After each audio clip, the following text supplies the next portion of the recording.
খুব বিনয়ের সাথে ত্রিপুরা রাজ্যের কংগ্রেস নেতৃত্বকে বলবো, হ্যাঁ, গণতন্ত্র পুনরুদ্ধারে কংগ্রেসেরও কিছু শক্তি আছে, সে শক্তির প্রয়োজন, এ সম্পর্কে কোনো সন্দেহ নেই। আমি তাদের প্রতি সে শ্রদ্ধা রেখেই বলছি, কিন্তু তাদেরকে আমি খুব বিনয়ের সাথে বলবো যে জামানত রক্ষা করতে পারবে এরকম 28টা কেন্দ্রের মধ্যে একটা কেন্দ্রের নাম তারা দয়া করে বলুক না।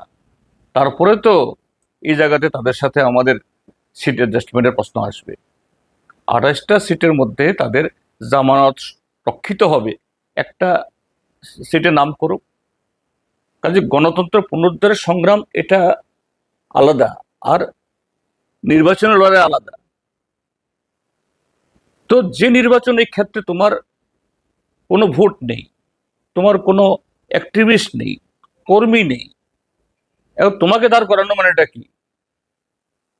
যে সমস্ত লোকরা তোমাকে চেনে না বা আরেকটা আন্দোলনের সাথে যুক্ত, এদেরকে মানে অসন্তুষ্ট করে দেওয়া, এটাকে আমরা করতে পারি?